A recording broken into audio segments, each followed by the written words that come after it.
Entre l'État d'Israël et la petite station balnéaire italienne de San Remo. Eh bien, c'est là qu'eut lieu une importante conférence au siècle dernier qui devait jeter les bases du futur État d'Israël. Et l'anniversaire de cette conférence vient d'être célébré ce week-end à San Remo. Reportage de notre envoyé spécial Maël Benoliel. San Remo.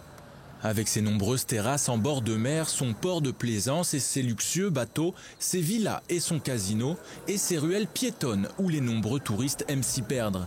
En d'autres termes, une station balnéaire digne de ce nom dans le nord de l'Italie. Et c'est ici que se sont retrouvés il y a presque un siècle, le 25 avril 1920, les Alliés, grands vainqueurs de la Première Guerre mondiale, afin de se partager le Moyen-Orient conquis à l'Empire ottoman.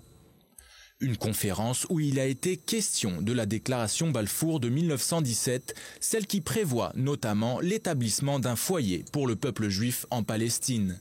Une première victoire pour le mouvement sioniste qui restera, selon celui qui deviendra le premier président de l'État d'Israël, Chaim Weizmann, comme l'événement politique le plus mémorable dans toute l'histoire du peuple juif depuis l'exil.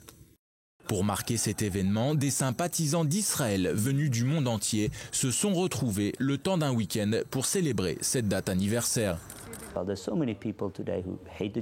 Il y a tellement de personnes qui détestent les juifs, l'antisémitisme augmente et il y a ceux qui sont au milieu et qui disent qu'il faut tolérer les juifs et l'État d'Israël.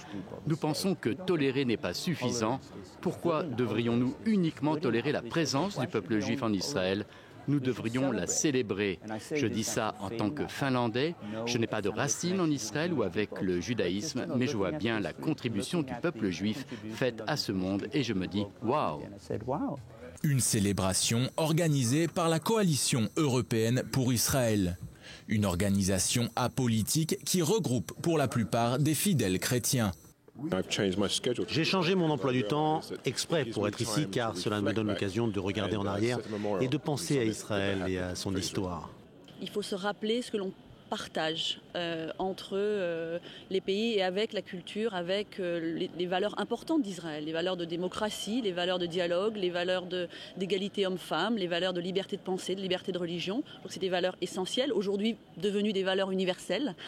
Et Israël le partage avec une grande partie des nations de ce monde. Et il faut le rappeler. Quand on a plutôt tendance à se rappeler des problèmes, il faut aussi voir les choses positives. Une conférence où il a été surtout question du droit historique, légal et international du retour du peuple juif en Israël. Alors que la question de la légitimité de l'État démocratique juif fait toujours débat chez bon nombre, la coalition européenne pour Israël se pose en parfait défenseur d'Israël.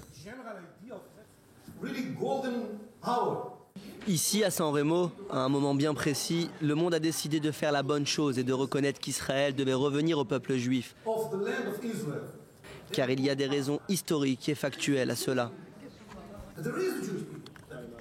94 ans après la conférence historique de San Remo, celle qui a été un premier pas vers la création d'un futur État pour le peuple juif, la conférence Célébrons Israël a été aussi l'occasion de fêter les 65 ans d'Israël en tant que membre de l'Organisation des Nations Unies.